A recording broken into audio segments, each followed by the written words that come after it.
Good morning and welcome to day 2 of the Laser Performance Team Racing National Championship here in beautiful Charleston, South Carolina. I'm Brooks Clark. Alongside me is John Rogers. Thanks for tuning in to this live stream powered by US Sailing.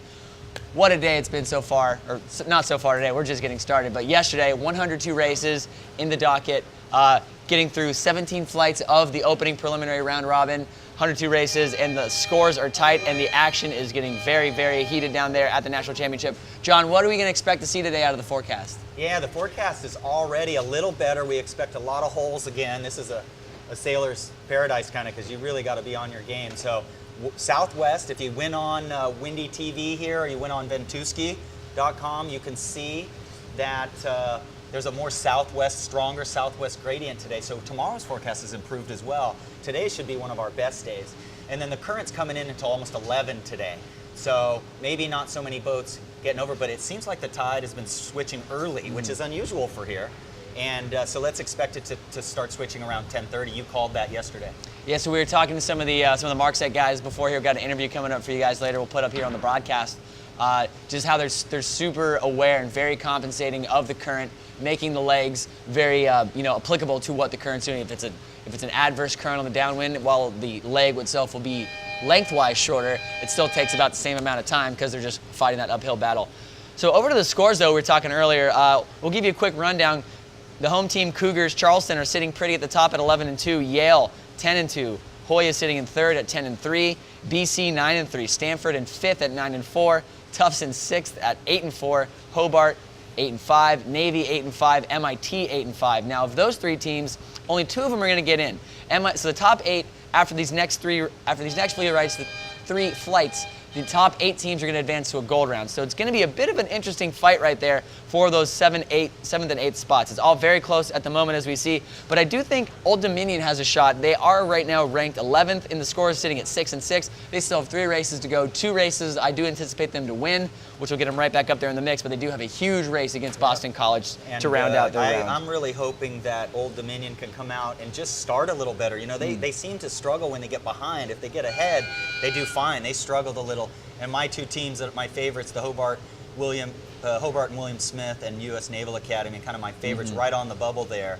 And Navy really came out looking stern this morning. I don't think they were super happy. I think absolutely not. I was saying, John, all day yesterday that I thought Navy coming into this event was one of the teams that had a chance to dethrone Yale, the 4-time defending national champion, and they certainly struggled watching the races yesterday. There were some times that they just individual incidents that flopped the course of a race.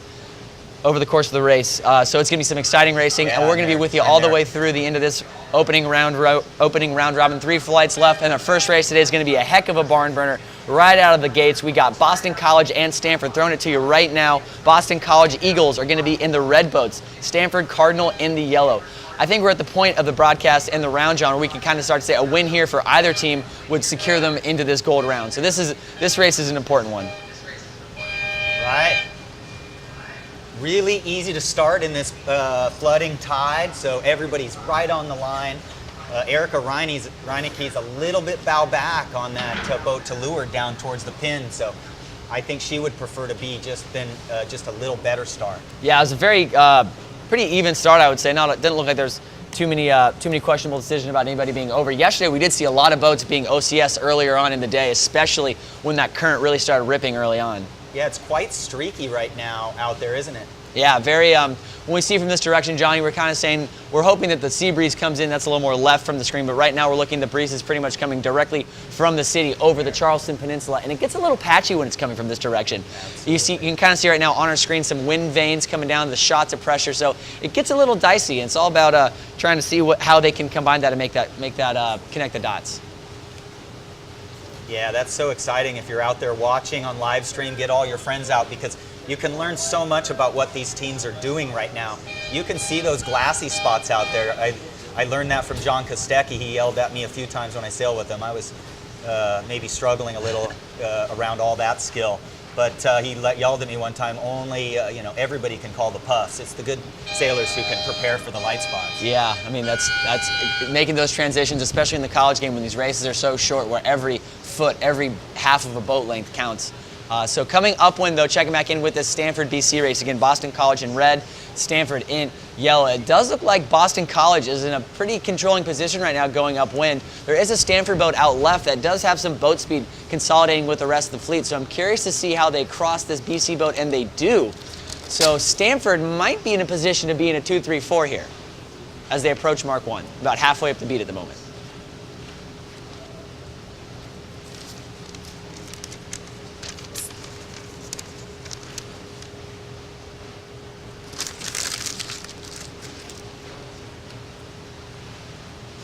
So right here, right now, John, we were just seeing, as we were talking earlier, there was a big puff coming through. The crews are all hiking hard on the rail, but here's one of those lulls we got sitting right now at the weather mark.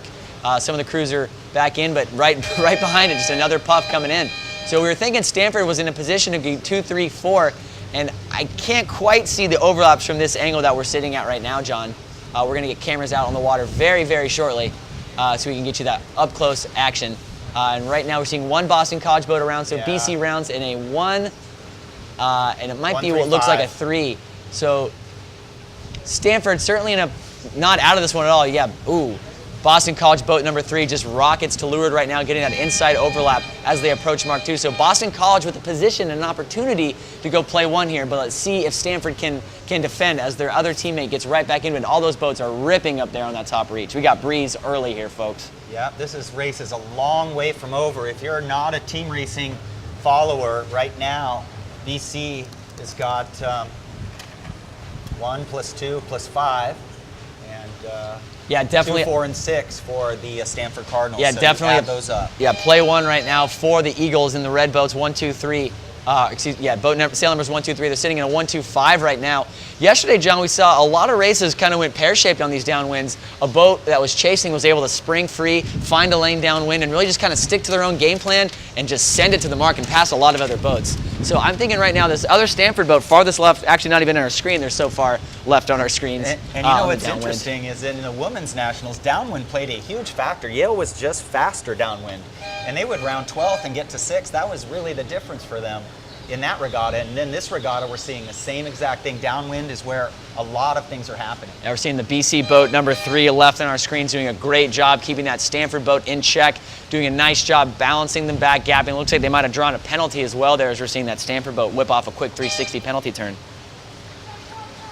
Yeah, the judges said yesterday the sailing was quite clean and almost everybody self-penalized themselves. So just like you predicted, a lot of times these guys will just spin. These guys and girls will just spin their boats. If there's any doubt, they do not want to either go in a protest or anything. Oh, absolutely not, especially here at the national, national championship. Ooh. And a penalty turn for touching. If you touch a mark of the course, you do have to do a 360. Yeah, so coming into the mark, it looks like Boston College, that boat number 3 that was sticking to the right side on that downwind run, might actually have passed the rest of the fleet. And BC still, again, in that 1-2 position, but those 2 Cardinal boats, 16 and 18, are nipping right at their heels. Let's see if they can make something happen at this mark. I do like BC boat number 1 right now, setting up on the inside in a very, very powerful position to defend. And I don't think Stanford's going to be in an opportunity right now to make something happen. So Boston College actually rounds Mark 3 in a 1-2-3 combination. So now, Brooks, is Stanford in any threat of, is this a bad loss for them, or are they still Well, John, okay? I think at any point right now in the race, in the regatta, every loss is a bad loss. We've gone to run down to the scores earlier. You know, first place, Cougars have 2 losses, and 8th place is 5. So there's only 3 losses separating the teams right now. Boston College has 3, Stanford has 4. You know, I refer to, when we're talking team racing, for me, talking about the scores, it's always easier to consolidate things, talk about the number of losses. Because, you know, it's easy, oh, who has so many wins, but you kind of can start to notice, like, X amount of losses will be the indicating results, and I think it's going to be about 5 or 6 today, depending on what shakes up for the rest of the regatta.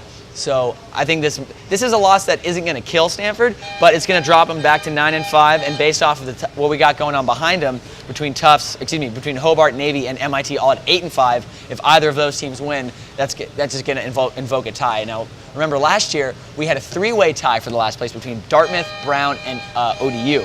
And what happened there, they had the 3 of those teams because it was a semi-unbreakable tie. I think like Brown beat Dartmouth, who beat ODU, who beat Brown. So it was an unbreakable It was tie. like the perfect storm. Exactly. So what they did a mini round robin. All those teams raced each other once, and then the top team out of that advanced. Well, after 102 races yesterday, I hope we don't have that.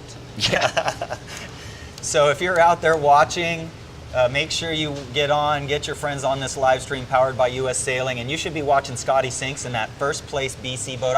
I was lucky enough to sail with the Sinks and watch them grow up. That kid was the best Sabot sailor. At age 6 is when Scotty started in a Naples Sabot, and that kid could stand up and get under the boom. And he was just the best Sabot roll tacker I ever saw. Better than his brother? He was a better Sabot sailor, in my opinion. I think there was just a few things where he didn't maybe have quite the success in Sabots, but I felt like he was a better Sabot sailor. I really like to watch those Tyler and Scotty grow up. And amazing how similar all three, Dad, Chuck, and Tyler and Scotty, how similar they sail. It's really remarkable. Yeah, no, it's sailing is certainly a very genetic. Yes, I came out of an Etchells regatta, with Tyler saying to myself, I'm not worthy. Yeah, God, darn good. Well, BC's going to get that one easy, right? Yeah, BC's got this one in the bag as they're within boat lengths of the finish line. Cooking up when we had just the start that we saw earlier was Old Dominion versus Northwestern, but Old Dominion seems to have this one in hand. But up next in sequence right now is another big one, Navy versus Yale. We're going to have Yale in pink, Navy in the green. They're still dialing up right now, so we'll get to them shortly. Okay.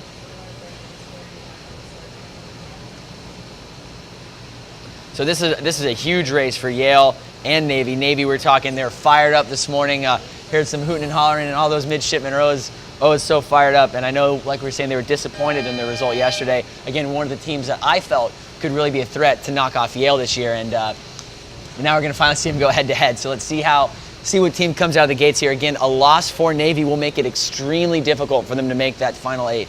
But let's see what happens. Yeah, I'm a big fan of the passion that a lot of these teams show, even if they're, maybe in some people's minds a little too passionate at times. But what I've loved watching about a lot of these seniors, like Patrick Snow and stuff, is there's no smoke and mirrors in their discussions. They are very honest with each other in such a good leadership way. It's like, I love these college students because I was nowhere near this kind of leader at age 22, and it's really amazing to watch that. It's so great. The Naval Academy yesterday, good family friend of mine, Michael Madigan, just graduated from there.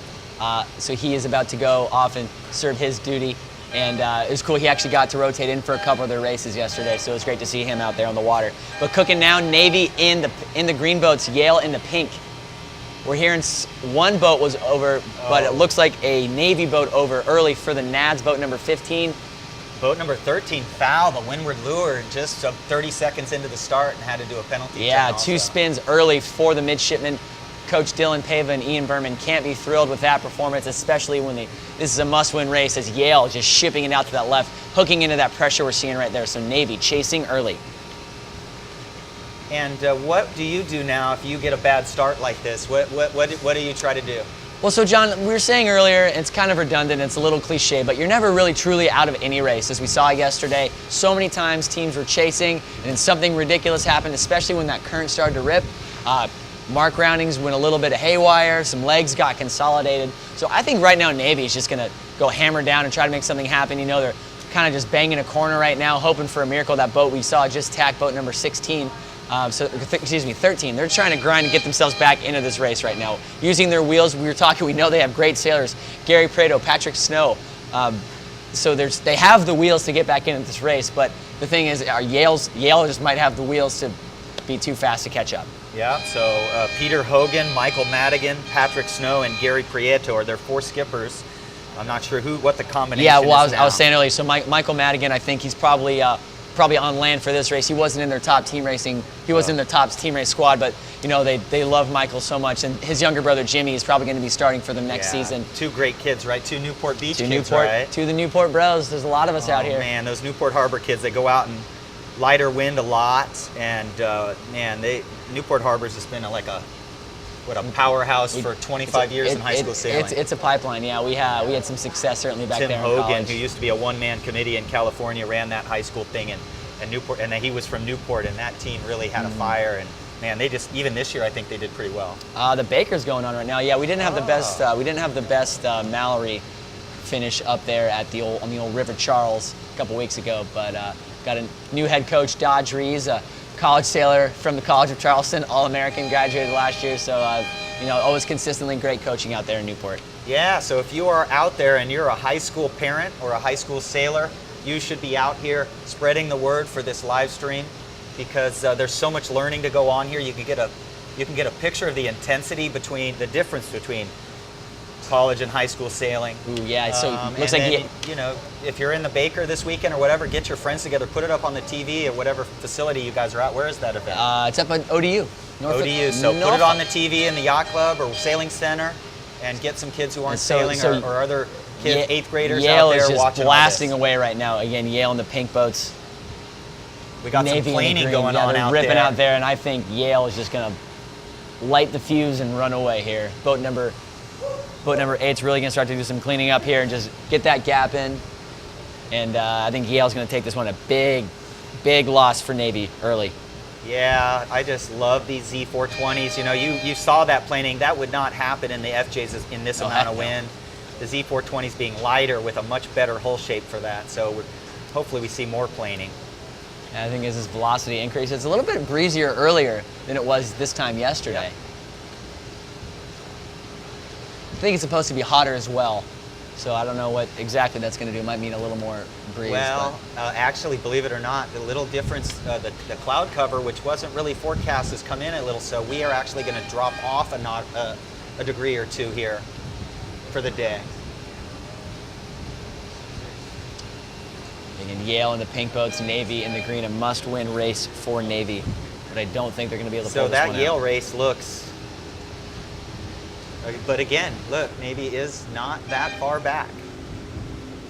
I'm sure they're not happy now, but they're not that far back. I mean, I think Yale's one of those teams, some of these teams that are, maybe not as disciplined as Yale. If it was any team but the 4-time defending national champion, I think something might happen here, but I think Yale is just too disciplined to really kind of pooch this one. Last year, they were trailing several races, and again, they had practiced the 2, 3, 4, the play 2, I guess you call it, so much all season that what happened is they would be behind it, and they would be able to get that combo. So even if they were to lose here or get behind to somebody in the next few races, somehow they can always get back to that combo. Yeah, I mean, there's a lot of teams, like we were saying yesterday, again, sounding very redundant, but the bread and butter of a lot of teams is just that 2, 3, 4. And we're seeing Navy right there kind of trying to get inside there on the leeward mark. We're seeing a protest hail, but I think that was just a move, a desperation play there from boat 14 on Navy, and you're seeing him spin right now. Cool. Obviously fouled, but that's all you can do at that point. Just Yeah. try to be a hero, try to get a little Leroy Jenkins going on. And, in the sailing world, and maybe make in it other happen. sports, send it is used for a lot of different things, and that's a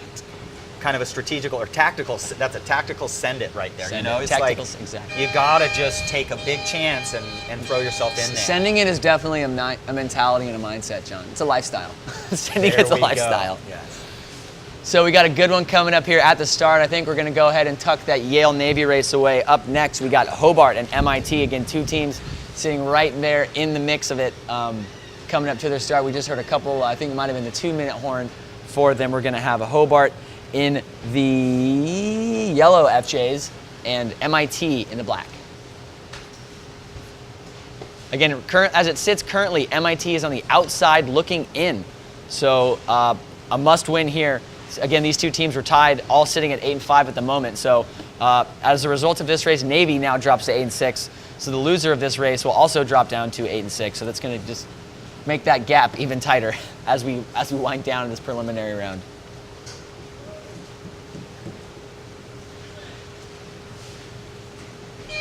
Hearing some fired up Wisco Badgers down there right now. They're pumped.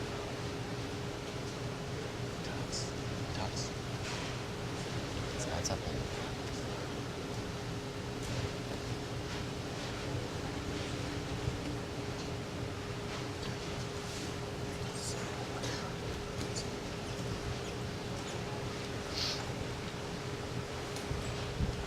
So very good.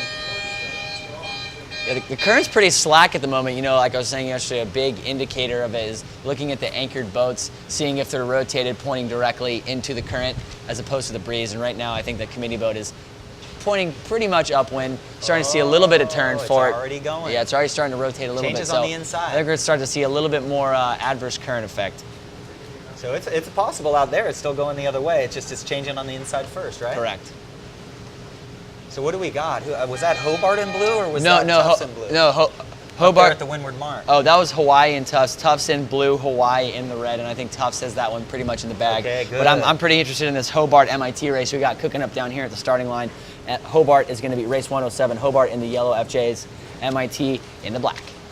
Both Yeah, teams I was sitting able at to 8-5. talk with the Hobart guys this morning, and what an impressive team of sailors. You know, you got the freshman Hector Guzman, who won his co-ed qualifier by 22 points in the B division. Wow. You know, it's always impressive. It is always very impressive to see a freshman come out and win a competitive, like a big event like that. Pressure's high at a district qualifier. Yeah, and to get Griner to the Hobbs, their nationals. other skipper, was first team also all conference. So again, Hobart in the yellow, MIT in the black. I think right now Hobart seems to be partial to leading in right now. You know, there's different philosophy if you want to lead, if you want to push in, you're paired to the line. Traditionally, the mindset is if it's breezier, which I think you could argue that it is, you want to be pushing into the line. But Hobart seemed very comfortable taking that race into the lead onto the start. I really liked Hobart's start. They've got one guy. Well, man, it's pretty even, actually. Yeah, it's a very, very even start. I was thinking 10 was going to get Watermelon seeded out of there, but I was wrong. Watermelon. It actually looks like 11's going to get. What's that? I've never heard that When you have metaphor. two boats sail on each side of you and you get squirted out the back, you know how you pinch a watermelon seed Okay. between your fingers and Sure. shoot it? I guess I've never heard that. I've never heard that analogy I know, I personified could tell you before. all the old ones.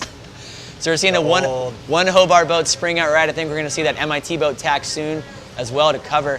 Just don't want any of the boats getting too far out. But I don't know why that farthest right MIT boat didn't go with him.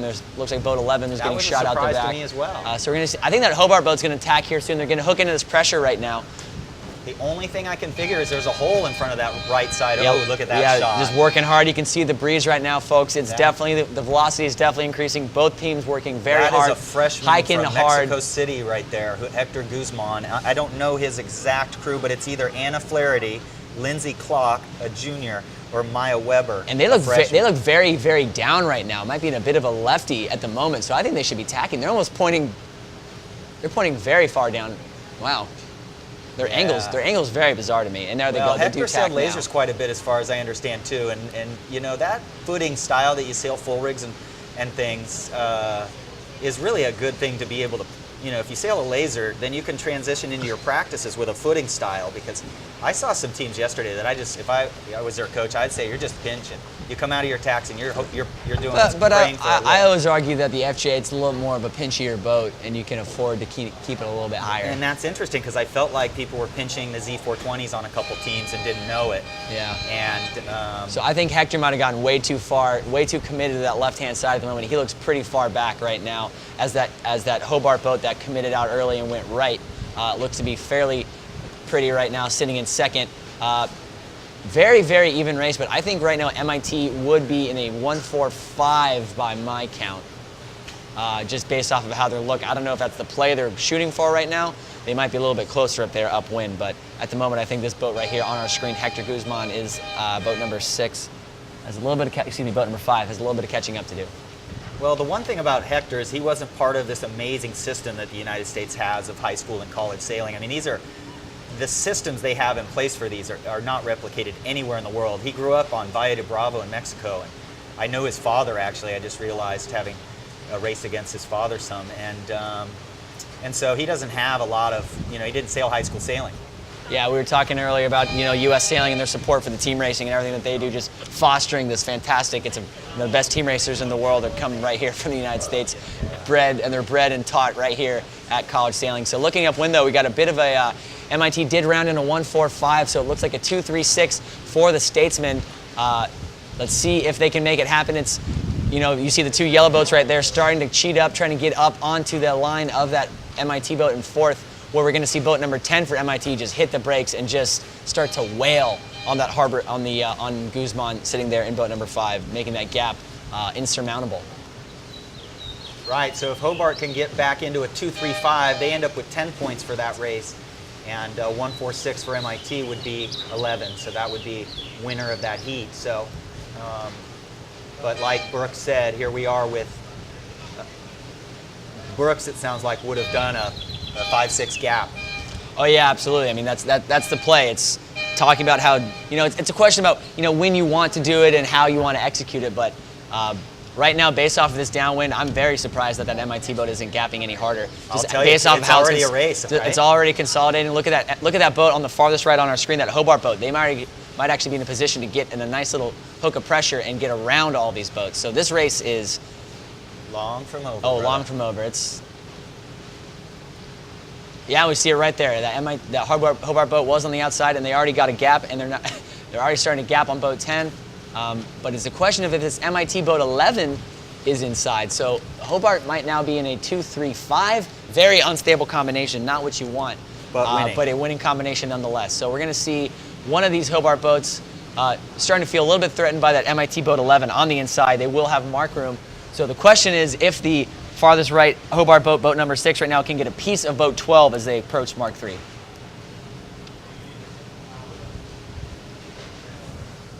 If you are watching out there, watch them switch their booms across side to side, because that's how we're determining right of way.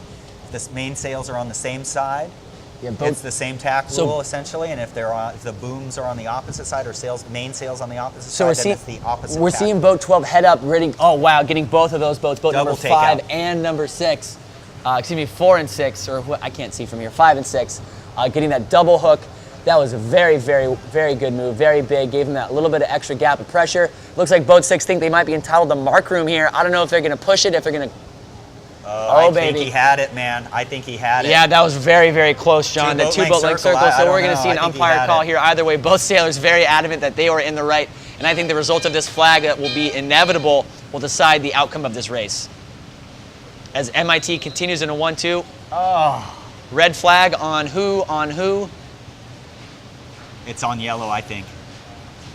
Can't quite see, no boat spinning yet. MIT, boat number 12, rolling into a 720. So MIT loses their lead. Hobart rounds Mark 4 in a 2-3-4. I was right. Let's see if they can hold on to this. Oh, and now the Hobart boat's spinning. So maybe the MIT boat just spun, just to be safe. But boat number 6 there for Hobart spinning, 720, very costly. So 2-3-6 again.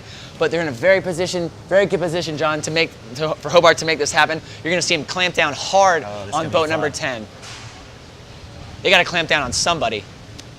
We're seeing that pass back right there on the far right-hand side of our screen, boat number 10 and boat number, 5, trying to spring their teammate. This Guzman, we know he has the wheels. He's a very quick sailor, just trying to get him free and let him run.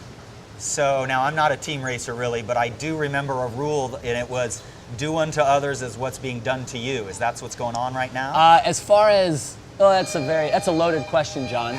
But as far as, you know, it looks like every time one boat goes for somebody, the other boat goes down at the same time. Yeah, well, I think traditionally, especially if you're trying to cover somebody, you just want to match them. If they go down, you go down. If they come up, you go up. You just got to match them boat for boat. So we're seeing boat number 12 right now just luff hard. It's interesting to see them luffing, because if they're luffing, remember the mantra from yesterday, John, if you're winning the race, you want it to go fast. If you're losing the race, you want it to go slow. Right now, I think MIT is winning this race, but boat 12 seems to have zero interest in keeping their boat speed up. So we're seeing a big luff there from boat number 6, trying to draw a foul, windward leeward, get him to make some mistake. And that might have been a quick enough tack. So I think 12 is, as you were saying, watermelon seated, John. 12 is just trying to be they're the hero right now. And that's one of the terms that they say. Boat 12 is the hero, trying to make that pass back last as long as possible. But we're seeing the two MIT boats just rocket out there off out of the right-hand corner. So MIT might actually be pulling away from this one in a 1-2. Wow. Oftentimes like that in a 2-3, when you're chasing in a 2-3-6, the race splits off into 2 different groups, 1 pair on the right side, 1 pair on the left, and it's a question, over. And one side's always gonna come out first, so it's always a question of who can execute faster, John. And right now, on the right-hand side, they executed that, so wow. It looks like MIT is gonna get the win here. Sorry. Woo! That all happened way too fast for my brain there. I didn't have any coffee this morning, John, but this team racing is waking me up. Your heart's going like mine a little? A little bit, yeah. The adrenaline is a thumping. MIT, man. They look so young too. They look like high They, school they are sailors. they are a young team. I think they only have one senior skipper. I think they have a sophomore and a junior out there. Well, Hobart and William, Green and pink will be the next one. can't ever say that right. How do you say their college? Hobart and William Smith? Hobart and William Smith. Yeah, they have a bright future. They have 0 seniors, you know? Yeah. And they just had a freshman win a big regatta. They've too, so. certainly been in a bit of a downturn of their program at the moment. We were kind of saying how, they're obviously a young team. That they always were a force, the mid 2000s, late 2000s. Always in that Final Four at the Team Racing Nationals. They had some fantastic sailors: Johnny Norfleet, Austin Anderson, John Pierce. Just a great run of sailors. And then it looks like that talent kind of subsided for a little bit, but now they seem to be back on the up and up. It's nice to see them back at the Team Race Nationals.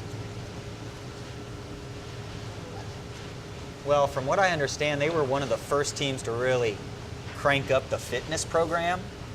And Kate there was even telling me that they recently cut out the team's morning workouts because there was such an intense training program for the sailing team. And they set that bar 15 years ago. And the rest of the teams followed suit when they saw this team doing so well in Breeze. And now I think the morning workouts are cut out or something. Yeah, it's all about discipline, and we can hammer the narrative about how fitness is becoming such a premium today in college sailing, John. It's crazy. When I was here at Charleston, we were fortunate enough to have a varsity program. We had our own trainer, full access to a fantastic training facility, physical therapy if needed, and the sports nutrition staff was phenomenal. But I will say, you learn a lot about yourself when you got to get to those 7 a.m. workouts a couple times a week in college. Yeah, I'm really stoked because I have 8 Coronado Yacht Club members at this event. Wow. And all the girls and kids come up to me and they're all ripped, with these arms. I'm so stoked. They're all buff. And just some great kids from USC and Hawaii and George Washington. And I just found out Augie Sturm, another Coronado member, made the Coast Guard as a heavy air crew. So, that was a guy that didn't get a lot of chances in high school sailing who's just went out and really earned a spot. So I'm proud of my Yacht Club kids. John, you've been at Coronado Yacht Club for, I think, even when I was in junior sailing. You've been there for a long time. What's something? And we're just keep talking about how many great sailors come out of Southern California. It's a murderer's row list of names of just the top sailors. How many college All-Americans, college sailors of the year? What do you think you've seen all of us grow up from that perspective? What do you think contributes to that? Obviously, the long sailing season. I think Tim Hogan and Mike Segerblum out there, Southern California Youth Yacht Racing Association, and Tim Hogan was the president of PCISA. I think they set the bar. They set those are 2 one-man committees, which I love. I'm not a big committee fan, and I love guys that make decisions, and not everybody makes the best decisions all the time, but they set the groundwork. And, that year-round schedule, but, the bars that California high schools used to be top 3 or 4 every year at high school nationals. That has changed. They've raised the bar. They've done what Tiger Woods did to golf. And, by having this big bar there, it raises the rest of the country up. That's what California really has done. Yeah, checking in right now, we got ODU and Wisconsin sailing upwind. ODU in the red, Wisconsin in the yellow. Again, Beautiful. ODU, I think they seem to be in control of this one over the Badgers early here. But I think that ODU, we were saying earlier in our morning show, John, that ODU is just a must-win. They're not in control of their own destiny if they want to have any shot of making that top 8. Currently sitting at 7-6 on the outside looking in, and assuming they hang on to this one, they'll put them to 8-6, which would put them tied with Hobart and Navy. So it's all coming down to the wire. It's going to be very, very close racing, John. Yeah, this is Wisconsin. Looks like one of their better races. Charles Bachlet, a senior, and Kate Clement, a senior. Charlie Kuchenreuter, that's that name you were talking about yesterday. That's very instrumental family. Yeah. Maggie Hoots is a crew. Eric Elliott, a crew. Man, they got several seniors on that team. I mean, the Badgers you see them every year at Team Racing Nationals. One of the top teams, if not the top team in their district, consistently. One of the few schools up there. They got a full fleet of brand new 420s when they hosted the Nationals in 2010, and I believe that's where they still sail today. So a lot of energy behind that program. They're a huge team. I think they got like 50 or 60 kids on their team. Just a bunch of big-hearted Midwesterners who just love to get out there and sail. I think it's one of those programs that we could have an opportunity to see compete at some point. And they did indeed. My junior year, 2012, in Austin, Texas, they did make the gold round. And flopping over here, just started, we got Boston College and Galveston. Boston College in blue, Galveston, Texas Galveston Aggies in the orange. And Eagles seem to be streaking early, coming in off their big win we saw over Stanford to open up the day. Just trying to keep that momentum growing up into the next round. I believe this will be their last race. Oh no, they have one more race after this one against ODU. If you're looking at the screen there, boat 12 isn't, boat 12's in slow death. So that's called the slow death position. Even though you think 12 would have a starboard tack advantage, 6 has control of that pair because 12 will slowly, oh, there they go. Okay, 5 is obviously punched out. Erica Reineke, my goodness, she is just fun to watch.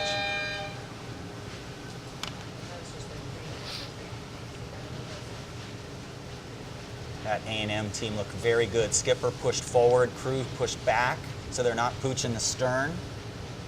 And they're having to play the jib a little bit, and then they really are playing the windward jib sheet. Do you see how there's tension? It's a very unique feature of a Club 420 and a Z420 is we actually set the leeward sheet, and then we play the windward sheet. Well, we play both, but believe it or not, we're actually pulling that clue even further. Now, what's interesting about that is the Club 420 has that jib lead a full 2 inches further out. So this boat, we still windward sheet, but this boat's just better because we have a tighter sheeting angle than the Club 420. Yeah, these certainly these Z420s got to be pretty fun in these spritzier, breezier conditions, John. Yeah. If I was this guy's coach, I would ask him to let. Oh, no, we'll go back to that later. You keep talking about it though, John. Yeah, I would have him let go of the tiller. I think he had too much windward helm. I think he could have gone flatter. I would have pulled the vang a little harder to just make the bottom of the main flatter and just had neutral helm. And cooking up, for those of you guys watching home, we got a barn burner coming up next. Coming up next for this race, 111. We're going to have the College of Charleston Cougars in pink versus the Yale Bulldogs in green. Your two regatta leaders at the moment, both sitting pretty at the top of the leaderboard at 11 and 2. So this is going to be a race to watch. I am so excited about this one. For those of you just waking up and joining us on the West Coast, welcome. Get that bacon sizzling, maybe treat yourself to something nice this morning. Get those pancakes a-flopping. And thank you for joining us. Tell your friends. How much time do we have there, Brooks, for this? I believe I just heard the 1 minute, 30-second horn. Yeah. Oh, that was the 1 minute horn. Well, one guy who makes all this possible is a guy named Ned Goss. Ned takes care of all of these boats. And, yeah, we were he's the offshore coach for the university. He teaches courses for the university. And so Ned Goss is critical to the operation of this event, and there's been no breakages, no nothing, 0 breakdowns. Yeah, earlier we were down the dock before racing went out. I was actually able to catch up with Ned. We got a nice little interview with him to chat to see what he's all about, but Ned's been an awesome asset. He joined the program 2011, I believe, as a dock master, and he's been A1. Oh boy, this he's is been ramping A1 up, at his job. Here we go. So again, Charleston in the pink boats, Yale in the green. Cougars are wanting to boat number 9, there's that Stefano Pichera. I can't quite see if it is him or not, but Cougars looking very strong coming in the line right now. Wow. Wow, he's going to let Ian in at the boat. I'm a little disappointed with that. And Cougars, Just would have hesitated Cougars a in little pink, more. Yale in green, and the Cougars looking very strong off this starting line, in control of several of those pairs, and they're very feeling at home right now in these conditions. Not on top of the fact that they are literally sailing at home. I think 9's in slow death, and they're going to get out of here pretty soon. I disagree with you, John. I think that's Stefano Pichera. It does look like him, and he's one of the best sailors in the country. He's been at the top of the co-ed leaderboard all season, an Olympic sailor, an Olympic. What's his name? Stefano Pichera. And he's an Olympic wow, look at laser that. sailor. He was down there in Rio, does all the World Cup events, sailing for the country of Peru, and he is just a fantastic sailor. And you are correct. It's, he is gapped out to windward about 3/4 of a boat length. It's remnants of when I was back here with the program. We had Juan Negli out of Guatemala, laser sailor that just ripped, and especially on nationals, he just put on a clinic our senior year at the co-eds, and I think Stefano feels very inspired by that performance, and That's I think we're going to see Burrows something right there. very That is similar. who I'm predicting will be College Sailor of the Year. Ian Burrows from St. Thomas. And gosh, I wish I knew the crew names better. I just don't see the faces enough to really know who they are. But they just...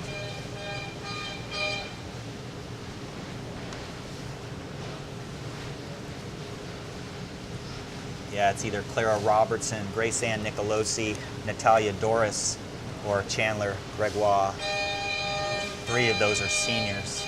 So the Cougars are the farthest pair that was shooting it out right. The Cougars seem to be in control of that one, coming back as they're all consolidating, making their way back over to the weather mark. I think the Cougars look very strong right now against the Bulldogs. Just boat speed. However, Ian Barrows farthest, or that's not Ian, it's boat number 14 right there. Not quite sure which sailor that is, but looking very strong. Oh, I just mentioned in. his father a little while ago. That was Sean Segerbloom, another Newport Beach kid. Sean sails for Georgetown. Oh, sorry. his older brother Chris sailed for, Oh, well, for Yale. I'm allowed one mistake, sorry. It's funny, you see these sailing families. We were talking about the Kuchenreuters earlier, the You are so sharp. the Segerblom family, the Barrows brothers. Keeping me honest, keeping me honest. It's always funny to see familiar last names. Coming into the weather mark here, ooh, great shot. So Yale's going to round in a 1, and we're going to see Oh, yay. 1 Cougar boat. And if 7 gets a piece of 14 here, I think they're going to. That's 14 Ducks boat 7. And the Cougars are going to round in a 2-3-5 for. Seven's not going to be able to tack there, are they? Yeah, they are. Okay. 2-3-5 for the Cougars around Mark 1. Again, 2 teams that I think we're going to see not only in the gold round later on, but I think both of them will make it to the Final Four at the clip that they've been sailing. So this is a great litmus test for this race to kind of finally have an opportunity to size each other up. Yeah, we're seeing boat 9, Stefano Pachera looking back, trying to make that pass back happen as the Cougars are sitting in a 2-3-4. Want to make that into a 2-3-5, and it looks like they just used boat speed over the top with boat number 7 to get around and through. So the Cougars sitting in a 2-3-4 right now. Very comfortable in the 2-3-4. And that last place boat for Yale, very, very deep at the moment. Going to be hard to have a good threat to break up this 2-3-4 for the Cougars with only 1 boat attacking. Yay. This is what we wanted.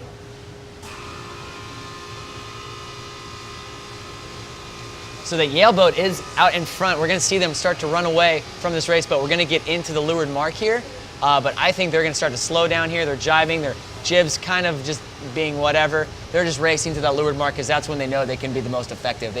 They don't want to do anything on this run right now to risk any mistake or maneuver or drawing any fouls. So they're going to go down to that leeward mark where they feel most comfortable and try to make a play.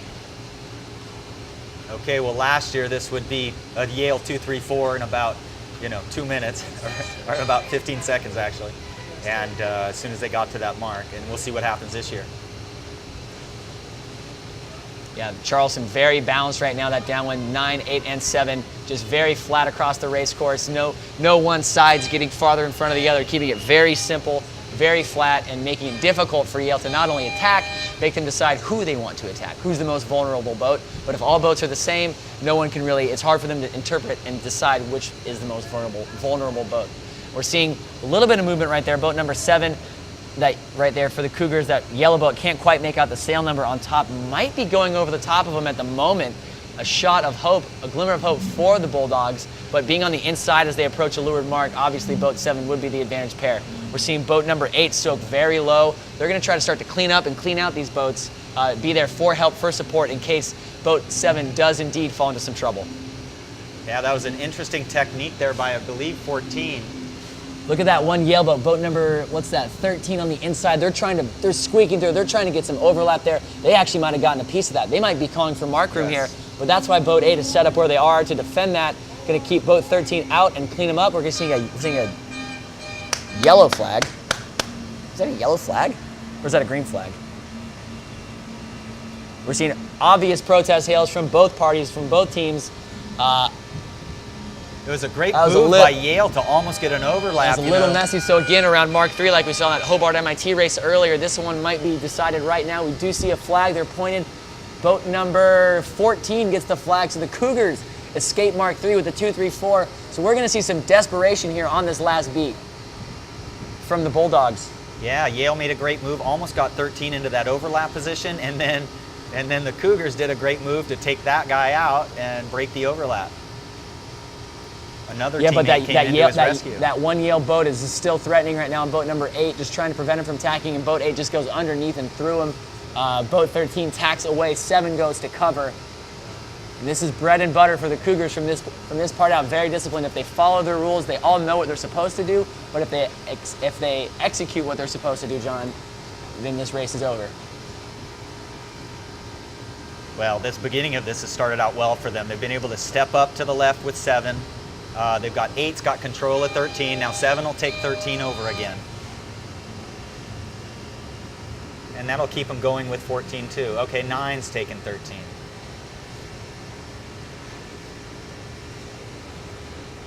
Putting hard on 9 to make sure 14 doesn't break loose, which is unlikely that they could ever catch it in this pressure, but if it got dicey all of a sudden, which it won't, we could have had a race here.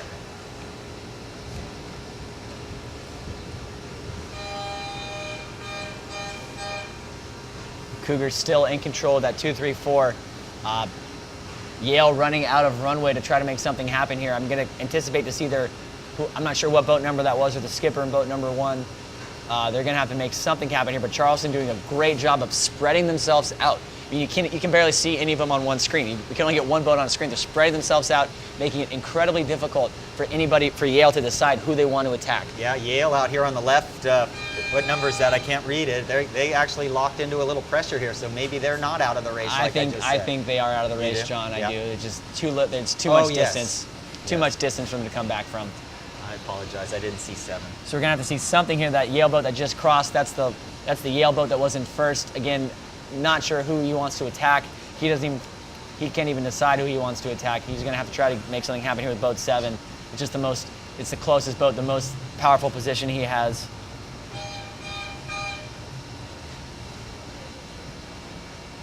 Getting a little soft up there at the top, it looks like. Yeah, we noticed a little while ago the crew's all jumping in the boat.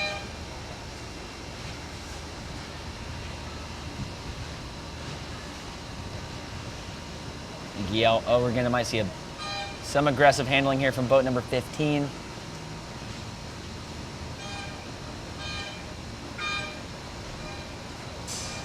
As the Cougars skate through with the 2-3-4 here against Yale. Wow, that was a big race. That was the top 2 teams right now, both sitting at the top of the leaderboard at 11-2 that they were going into that race. Beautiful. So the Cougars will advance to 12-2, while the Yale Bulldogs will fall to 11-3.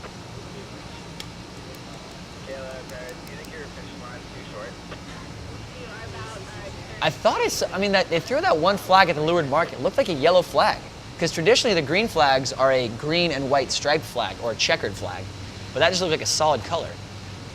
I don't know if there's like some stipulation in the SIs, they ran out of green flags or something. I don't know, but maybe I'm just colorblind.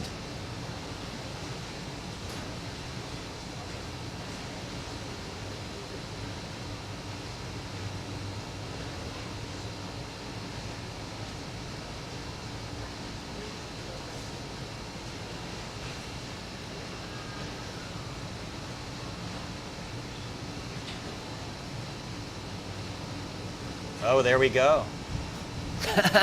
Stephen Luke, Mission Bay Yacht Club, and I should know her name. Those are College at Charleston sailors right there. Yeah, shout out to all the Cougar undergrads that are helping out run this event. We were saying yesterday, a lot of regattas, John, they have to get volunteers and club members, but College of Charleston undergrads, they're kind of forced to help out, but they do it anyway because it's fun, and they do it because they like it. Yeah, I know I have 3 million stories, but Stephen Luke grew up at Mission Bay Yacht Club just out there in San Diego, and him and his dad sail lasers about 3 or 4 days a week. And in lasers, and they go out in anything. And Stephen's a big boy, man. He can really hammer on a laser. And Yeah, wonderful kid. He's been our best coach boat driver for Deegan Media that I've ever experienced. He really got us in there yesterday. We just had a shot of the dock over there. Some of the fans are coming out on this Sunday afternoon, Memorial Day weekend. Some cheers coming from the dock, so it's exciting to see all the support.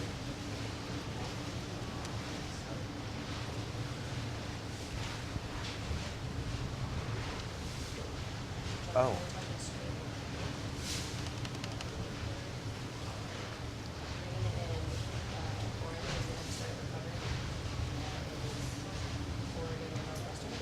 So upwind we can just throw it to a race on the course right now, talk about it. We have blue and red CFJs. We're not gonna be able to get that race for you, but that was a big one. It was Tufts and Navy. Navy in blue, Tufts in red, and it looks like Navy is in control of that one.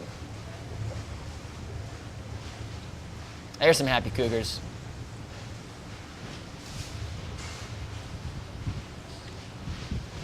Yeah, they've been doing a great job of getting this rotation going and expediting it as much as possible. It's a bit of a sail back into the marina, but it's the most efficient way to do it, the best place to rotate for these boats. And the rotation is obviously a big time-consuming part of any college sailing event, so they do certainly take that into account when they're trying to decide what the number of races they want to run. Very light right now. Little we got- streaks on the right, but this left middle is glass. So we got Oregon State and Northwestern up on the docket. A Wildcat versus a Beaver. That would be one of those good in the wild Mother Nature fights that I'd be curious to see who would win. Wildcats are pretty ferocious, but I think Beavers are pretty feisty. I love the logo for Oregon State. Oh, that it's- beaver yeah. is cool.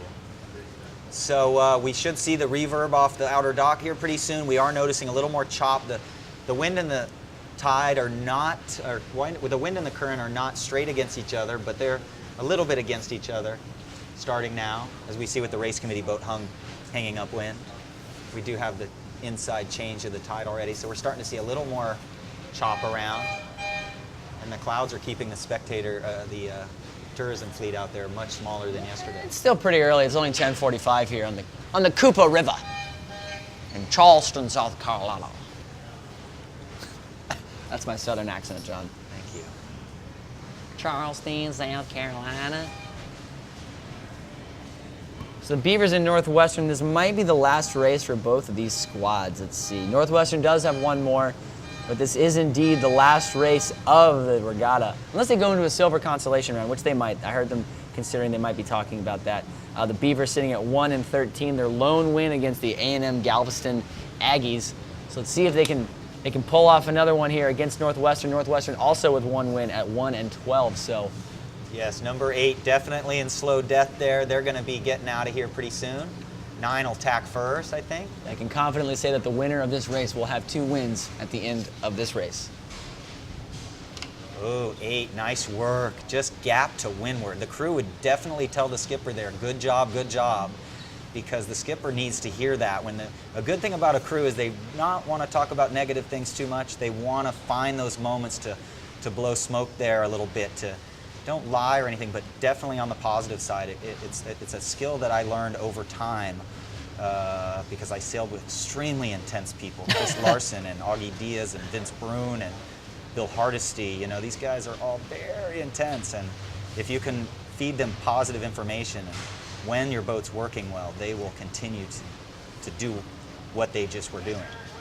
How does someone as chill as you, John, sail with somebody so intense? People would laugh at you. Or is there a feisty side that I don't know about you no. that I'm only seeing If up here in the anybody booth? heard you call me chill, I think about everybody would just...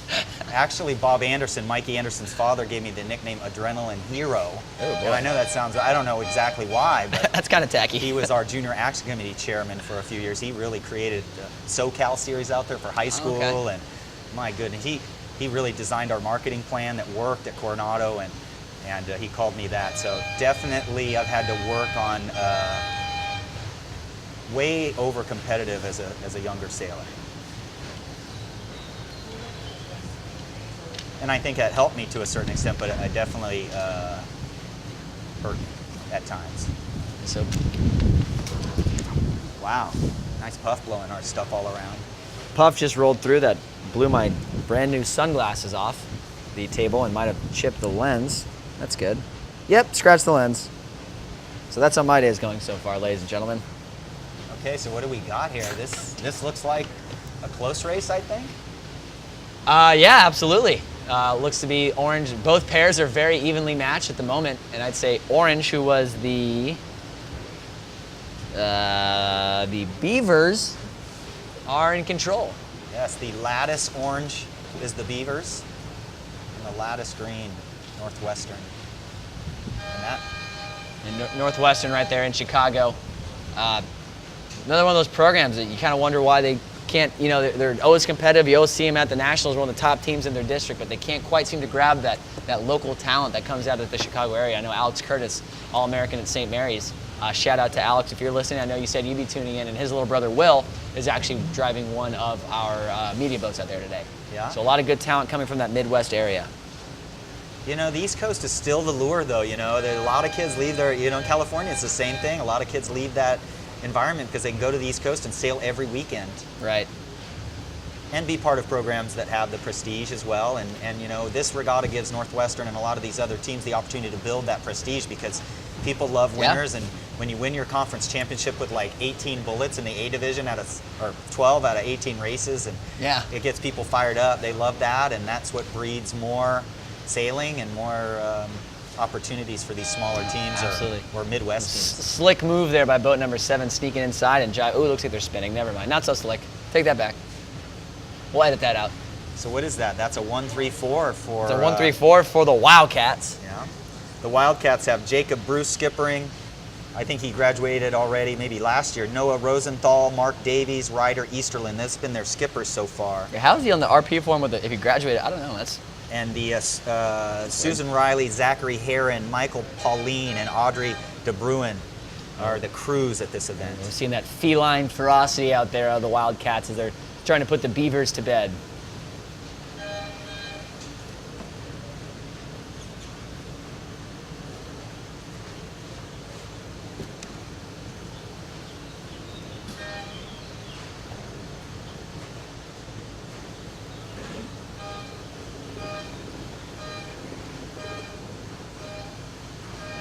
Wildcats seem to have regained control of this one despite trailing early on.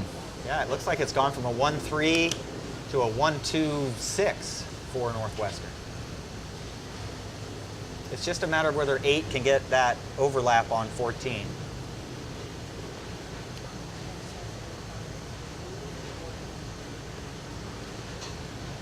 So as we're coming down to the wire here, John, it looks like I just clicked refresh on tech score, and there's potential for a 1, 2, 3, 4, 5-way tie between 5th and 8th. That is great. Or 9th, excuse me, maybe even 10th. Yes, so make sure that you are going to 2017nationals.collegesailing.org. Get your friends on live stream, look at the results, look at the crew names, hit refresh over and over again. They update these results within about 4 or 5 minutes after each race. So make sure you're here watching live stream powered by US Sailing and the event, the Laser Performance Team Racing Nationals. We're going to whittle this 16 boats down after a few more races down to the top 8. Yeah, we're winding down. Certainly, we're at race number 100 and is Northwestern Oregon State race is race 114, the last race of flight 19. So we're now entering the last flight of the preliminary round, folks. 6 races left, and we got a couple doozies in this last round. We're going to have the Cougars versus Tufts. We're going to have BC versus ODU and Stanford versus Georgetown. So a couple of these races cooking up in the kitchen right now. I think we're going to be able to get Georgetown, Stanford going soon. I think I'm hearing horns to get ready, or at least pre-start horns at the moment. Yeah, looking about a 10-knot puff blowing down through the fleet outside, and a nice puff blowing in for that green and orange race there. So it looks like this should be an easy finish for Northwestern.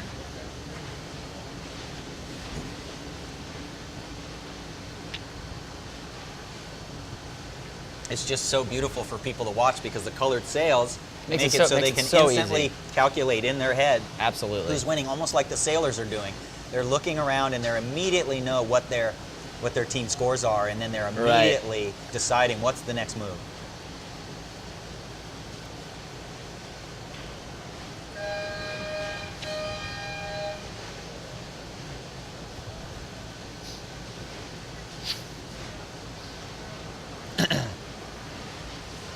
Northwestern still in control here over the Beavers.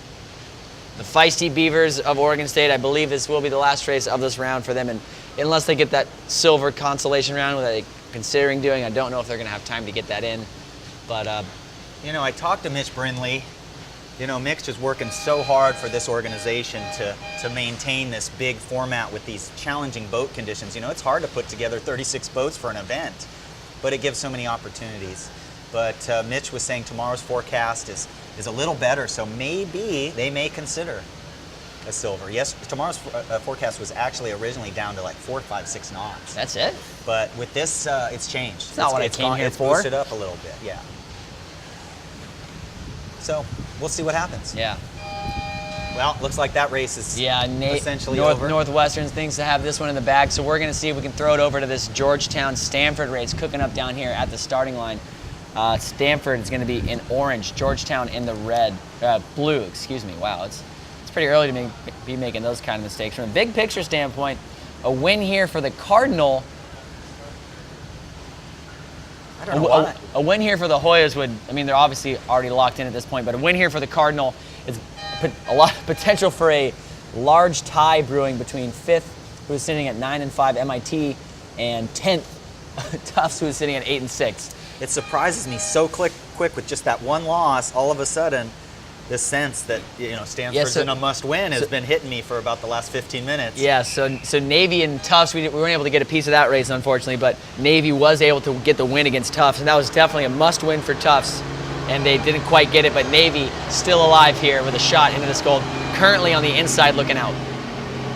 So we're underway here in the blue and orange boat. Stanford in the orange, Georgetown in the blue. Georgetown takes that start quite easily. Yeah, very hot out of the gates for the Hoya. The question is 11 in slow death on number 5, and is 11 going to have to tack out? So we'll see what happens here. That's Will Liddell, the Conference Sailor of the Year there in 11 for Stanford Cardinal there. So honorable mention All-American last year, and then Conference Sailor of the Year this year. He's a San Diego kid. I grew up racing Etchells against his father and watched the stern a lot. I actually crewed for his older brother Jake, who sailed at St. Mary's. Like Jake and I sailed 420s together for about NFJs for about 2 or 3 years. Yeah, SCYYRA series, Perry series, and Shadden series. Series.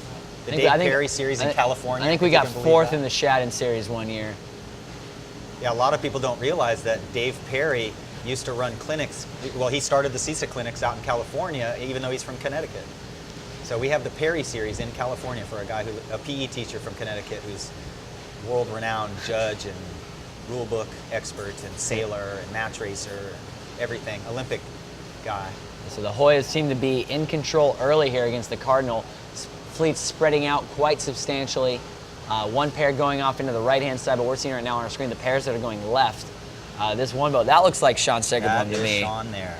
His father has done so much for sailing in California. He is the director of sailing at USC and runs the Olympic Sailing Center Long Beach. And Sean sailing out there with a chipped tooth, I saw yesterday. I don't think he chipped his tooth on the water, but he didn't chip his tooth on the water. Well, he just looks kind of funny with a chipped tooth. We got to thank our cameramen, Colton and Corey. They're on the water. These are skiers, man, world-class skiers who come out here and film sailing.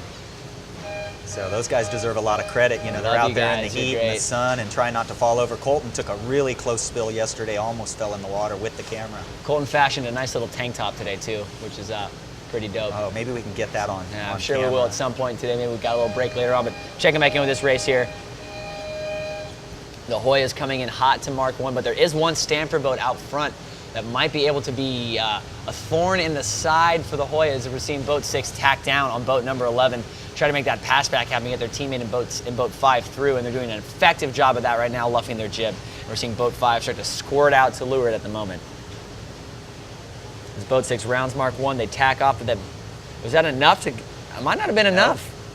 Yeah, boat not enough done there on boat number 11. As boat 5 is still being pinned by boat 11, and they tack back now. The Hoyas, that allows boat number 4 to sneak inside for the Hoyas. So Georgetown rounds in a 1-3, 1-2-3, 1. Wow, I'm all over the place. 1-2-4. 1-2-4. Thank you. That was difficult.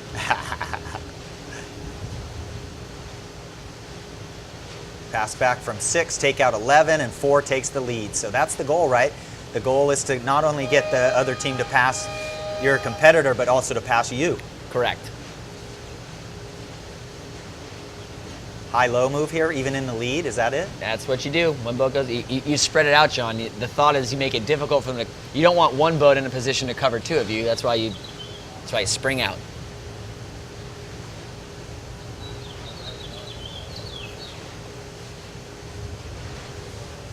Yeah, boat 6 just defending that high lane right now. Boat 4 just in a position to rocket to leeward. Notice that boat 5 for the Hoyas is in last at the moment, so that 1-2-6 that we saw so many times yesterday broken up, I wouldn't be surprised if the Cardinal are able to spring free right now. We're seeing boat 11 doing a very good job taking boat 6 very high, getting their teammate in boat number, 10, on a wing right now on starboard, just rocketing down the right-hand side of the course, uncovered and with pressure. Wow, look at that streak coming. Oh, we're not on screen on that one. Yep, so boat 6 jives back to try to consolidate things, but I'm really curious to see how boat 10 comes in here. I think boat 10 might indeed be ahead of boat 6, so expect boat 4 to look back and start doing a little bit of work. There it is. There's 4 popping on your screen there. And 4 and 10. That puff's just outrunning them now, but they're 10 a little indeed lighter. does get the cross there on boat number 6 as boat 6 jives to try to.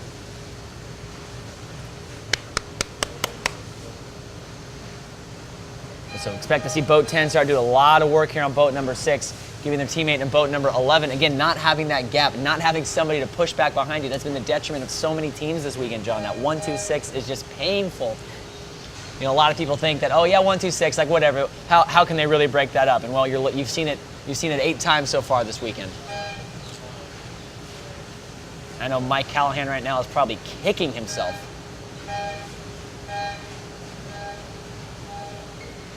And indeed, look at that. Boat 11 gets around and through. Boat 10 did a tremendous job on boat number 6 to get boat 11 through. So now Stanford facing a 2-3-5 coming into Mark 3. A winning combination. All the boats are left and they're trying to see what happens. They're all waiting to. Every boat is hashing their own scheme at the moment, but whose trap will spring first?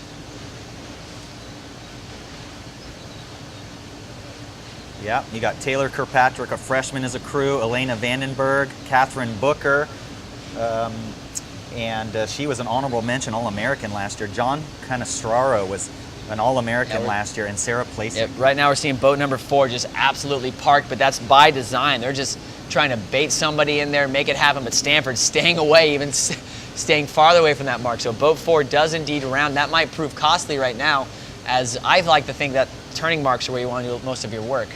And it's very light wind coming around. But look at the work buoy. that the Hoyas are doing back there in boat 5 and boat 6, getting that Stanford boat into the 6th. So now Stanford in a 2-3-6, where the Hoyas have a 1-4-5. Now if 12 gets an overlap, it's a different story, but I don't think they have it. Very, very down speed boats right there. They got it. 12 got the overlap. And so 12 now going to hail from Mark Room. I'm certain we're going to see some umpire involved No, he in here. didn't. He did not Oh, get I it. thought so he was trying to send it inside. Okay, so Good job. Hoyas in a 1-4-5 right now, so we should start to see now that they learned their lesson about, a flag on boat number 6. There must have been some contact, or maybe boat 12 did have the overlap and they just didn't let him in there or something. So a spin there for the Hoyas. Costly, a 1-4-6 for the Hoyas, a 2-3-5 for the Cardinal. See if they can convert here as they get close to Mark 4. Boat number 5 just trying to be a bull in a china shop right now, cause all kinds of havoc. Boat number 4 doing a tremendous job not letting anybody around that mark yet. So he's just holding it inside the 2 boat length circle and just trying to push everybody else around. What a job there. That was beautiful.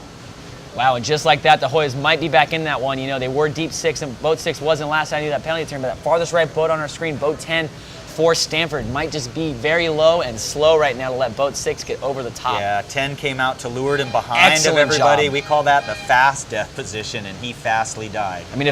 Looking at Georgetown right now, they're a bunch of young guns. They got Roger Dorr, a junior, Campbell, a sophomore, and Sean Segerblom and Will Logue, both freshmen. So very young team. And if that was one of those younger kids up there making that move happen at Mark 4, that was very impressive. Absolutely, yeah. Megan McCrae's the crew. She was a 2016 All-American, and I think Emily Fung was a All-American. I mean, they just have. Yeah, looks like Rose Edwards might be crewing. She was the women's skipper of the year in her conference this year. And then you got Haley Shea and Albert Krause also sailing for Georgetown. So the Cardinal are going to try to hope for a prayer right now. Farthest left on our screens right now, boat 11, hooking into some nice pressure at the moment. Might have a chance to get ahead of some of those Hoya boats that are committing out right. Let's see what happens when those Hoya boats flop back, what their angles look like. But right now, the Hoya is looking very happy after all that work that they had to. After all that work they had to do, nice to see it pay off. But man, you don't want to have to do that much work in the team race. Yep. So that looks like a 1-2, easy. Yes, we're seeing boat 8 tack, and I think they're going to handily cross this boat number 10. So the Hoyas might have converted their 1-4-5 into a 1-2. I think you're absolutely right, John. The only hope the Cardinal have right now is boat number 12. If they're somehow hipped up slightly more on boat number 5 when they have to tack back, but I don't think they're going to be able to get it. Big win for the Hoyas, even bigger loss for the Cardinal.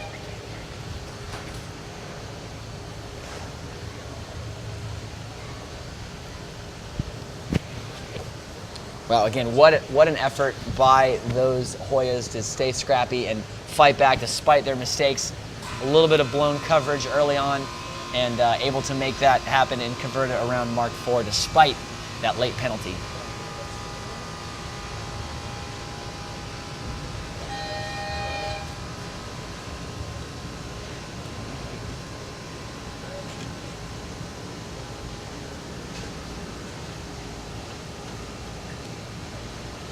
So the leeward mark right now in the pink and green boats, the pink and green boats around Mark III, we had BC and ODU.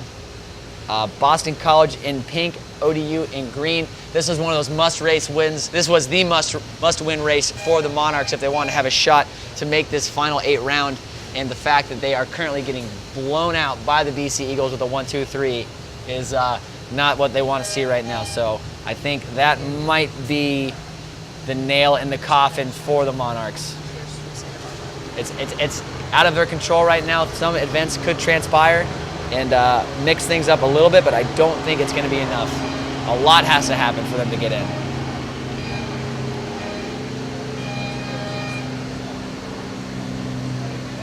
Very good. I hear Kent Pierce might have just posted on an open chat from Santa Barbara, a guy that I used to work with way back and sail with in Santa Barbara when we ran J24 clinics out there with Larry Klein, the late Larry Klein and John Kostecki, and the Santa Barbara J24 fleet used to set the bar in California with Eric Arndt and everything. So hi Kent, thanks for checking in, and your kids are amazing sailors. They've been fun to watch, both your kids. Big race here. Yale looking to rebound off their loss against the Cougars earlier. Yale in the blue boats racing MIT in the red. A win here for MIT would, I think, solidify their spot in the top 8. A Yale hoping to not drop 2 races in a row.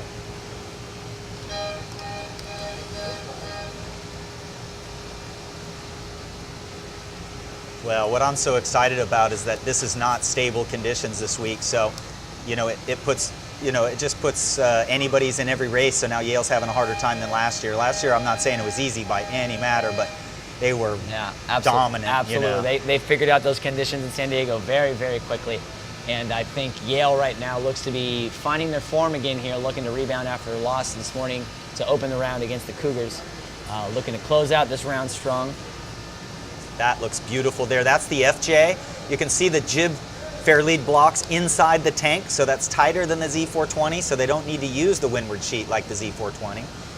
You can see that the main rarely gets eased. If we ease the main, the forestay sags, and the main powers up a little, and you don't need that in a narrow boat with flat sails. You don't need to power the main up at all. You want to reduce drag. So you can see even the outhaul is pretty much almost one setting on an FJ. We might adjust at 1 inch range on the outhaul on an FJ. We're on the Z420, we might do a little more adjustment of that. So Yale in control right now, boats 17 and 16 in control at the moment. That one MIT boat to leeward, what's that, boat number 1, might be a bit of a threat, but I don't know if they're going to be in a position to really do too much. Yale is looking to hold on to this at the moment as they approach Mark 1. Okay, kids out there, that is how you hike. So you just videotape that and take a picture of that and put it on your bedroom door or something, because that was demonstrating what a skipper needs every single time a puff approaches and hits the boat. So Yale's going to round this one 1-2. They did a great job forcing boat number 1 to not quite lay that mark. But oh, what's this? Is this a 1-2-6?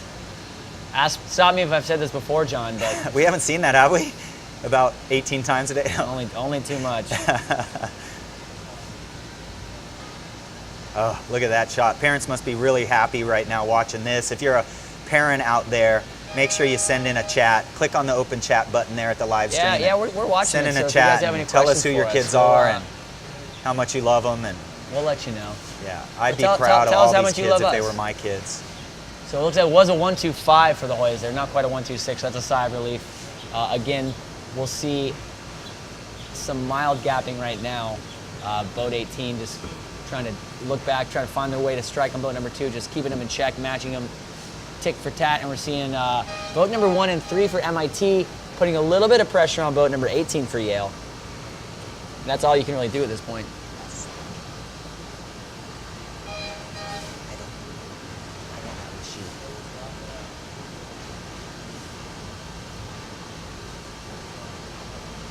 So MIT boat number 1 just trying to force high, make boat 18 sail that extra distance, getting their teammates, trying to unbalance these pairs that we've been talking about all weekend.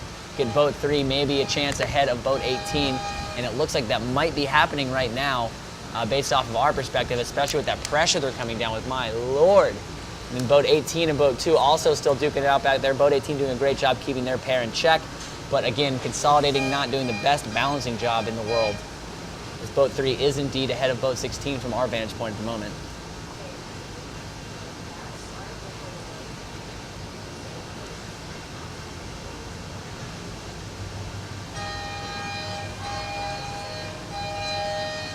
So it looks like 17 is going to easily. Never mind. Nothing's easy out here, John. Yeah. I don't think that boat's going to get an overlap, but you can just see Yeah, they're just fighting with for lack it. of It's hard to experience. see. Yeah. Yeah, so boat 3 is going to be ahead, so it's going to be a 1-3 right now for Yale. Looking at 16 doing a nice job of balancing up, cleaning out those boats, getting 1 and 3, trying to get their teammate in boat 18 through, and they do. Boat 3 got a little carried away. The 18's able to squeeze through there. That's going to be brilliantly executed by the Eli. Wow. Last to first. Fifth to first. A 1-2-3 rounding for the Bulldogs. Beautiful mark rounding there. Oh gosh. Replay. As MIT is now playing catch up. After all that work they did on that downwind, it just took one maneuver for Yale to just put him to bed. Oh boy. It's a fickle game, John. The real mistake Fickle MIT game. made there is they exited the 2 boat length circle, right? So the other boat, I think they could have, maybe Yeah. not. For those of you that aren't too up to speed on the team racing rules, but some of the other sailing rules, traditionally in fleet racing, they extended it to a 3 boat length circle, but in team racing, it has remained 2 boat lengths.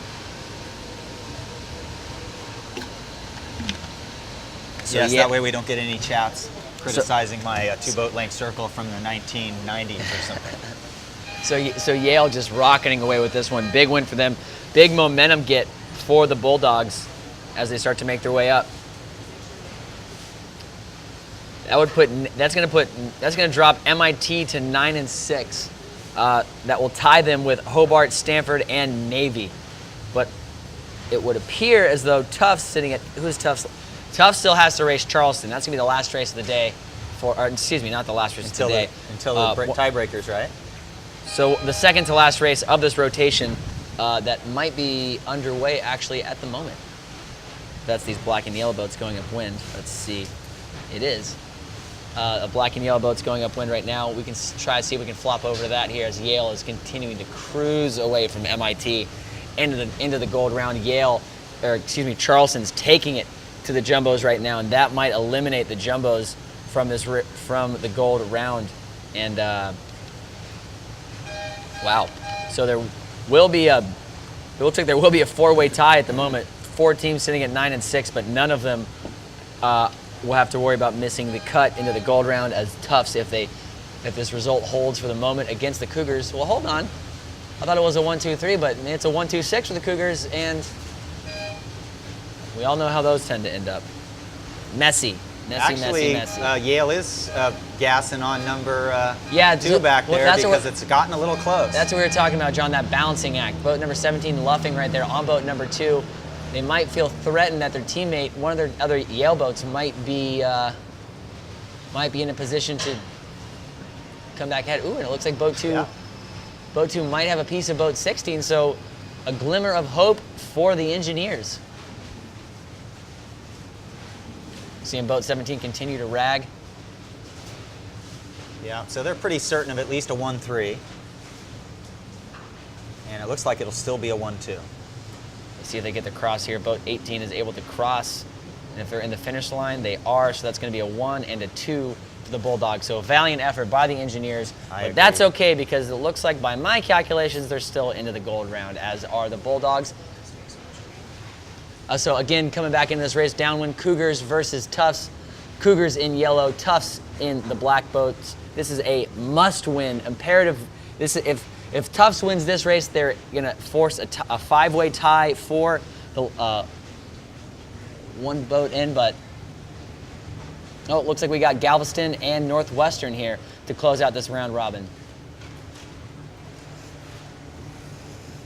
Yes, and thank you to U.S. Sailing for powering and providing this live stream coverage for all of you out there. And definitely visit ussailing.org. There is so many components to that. After you join as a member, you can be involved in so many different things that U.S. Sailing sets up in the sport. So definitely thank you to them, and definitely thank you to the Deegan Media production team and Granite River Studios with Kent, producer Kate Wilson. We are risingtide.com, right, Kate? risingtea.com with Kate Wilson. So it's just been a great 4 or 5 days, and we will keep covering all day today and tomorrow. So thank you to everybody. Yeah, this is the last race of this preliminary round. Checking back in real quick, just letting you know what's going on in that Charleston Tufts race. Charleston Tufts caused a little bit of a racket down at Mark III, but just it was all about overlaps when it was close. But the Cougars still do have a 1-2-6 in that race, making their way around Mark IV at the moment. But they do have a comfortable lead, so I don't know if Tufts is going to be able to break that one up. Yeah.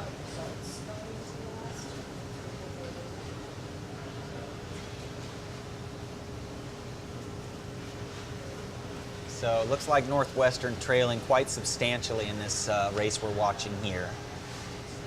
Finally, it could be the first win of the regatta for the Galveston Aggies. Oh, and goodness, that'd be go out on an exclamation point. 1-2-4 right now. Oh, maybe a 1-2-5? No, 1-2-4. So 9 will be in 4th place. And right now, if I'm Galveston, man, I send it, man. I go full speed ahead. I don't look back right now. They got to get this. Sending it's definitely a lifestyle. They just got to get going fast here. There they go. Very good.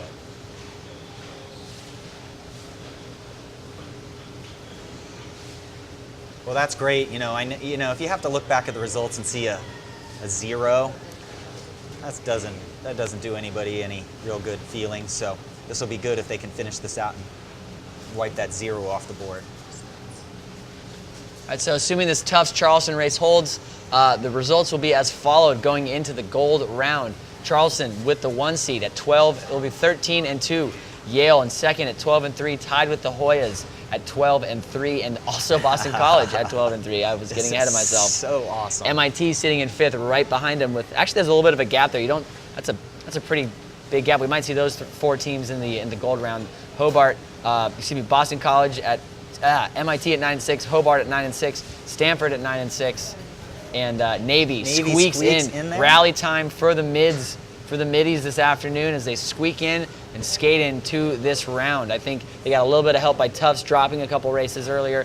The Navy Tufts race was huge that we saw this morning, and so we aren't going to have any semifinals. No sail-offs. There will be no sail-offs needed for that last spot. Had Tufts upset the Cougars in this race, this last race of the series, that would have invoked a 5-way tie sail-off for 4 of the 5 teams. The loser of that sail-off would be the team that doesn't get in, based off of my calculations.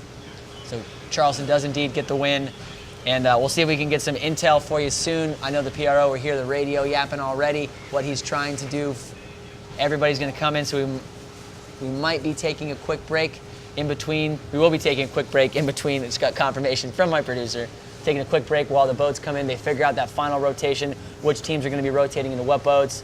So as soon as this race is done, we'll be taking a break, and we'll be back with you shortly for the start of the Gold Round Robin, folks. The final 8 teams in the country. Yes. And just a quick shout out to the teams that aren't qualifying. You know, it's just great that they have the opportunity to be here. Texas A&M, Galveston, Oregon State, Northwestern, Wisconsin, Hawaii, ODU, Eckerd, MIT, you know. MIT's, you got to click refresh on your. I'm sorry. On But your anyway, text score there, just to those teams, congratulations. And, you know, congratulations to those teams. Again, if your college team, this is a great time to join U.S. Sailing. If your college team gets 100% of your teammates signed up, you will get a pair of port and starboard socks from U.S. Sailing, green and red socks here. So everyone should go online there. There we go. I'd be a little rebellious. I would put my starboard sock on Which foot does this go on? I put it on my left foot, and then I put the port one. I know it's supposed to be on the left foot, but I'd be funny because that's my brand, John, wearing the opposite socks. But if you're looking at me, depends on where you're looking at me from, actually. So I could be correct. It's all about perspective, I guess, right? Yeah. There we go. So there you go. Definitely get signed up for U.S. Sailing today, your college teams, and get some of these cool socks. Looks like they're mixing up a little bit down there. Galveston still holding on to their. Get your foot out of my face. Galveston holding on to the win right now. Still have the 1-2 over the Northwestern Wildcats.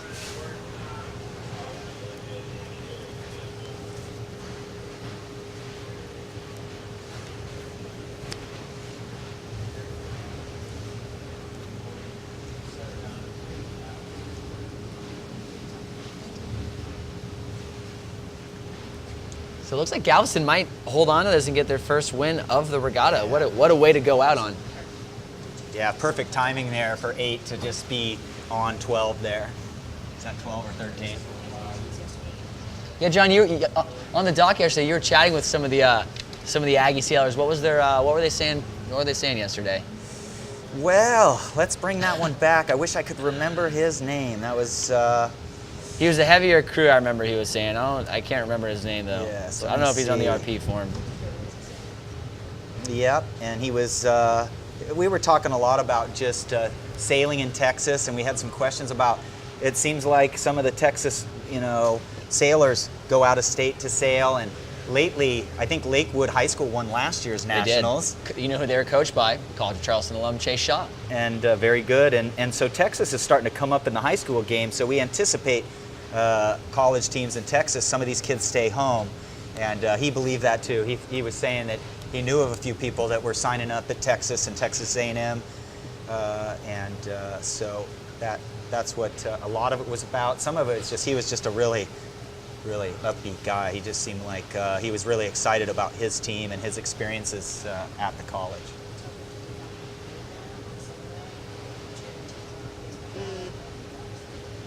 So we are going to go into our break right now while they figure out the rest of this rotation, get everything finalized as we break off into this Gold Round Robin. So don't go away. You can follow us on livestream.com, or if you want to throw it over to your Facebook page, go to the College Sailing Facebook page, and their live stream will be right there on your screen. Again, I'm Brooks Clark. Alongside me is John Rogers. We're finally got this preliminary round robin under our belts, but we got even more hot steaming team racing action coming your way, folks. So don't touch that dial. We'll be back. Great job, everybody.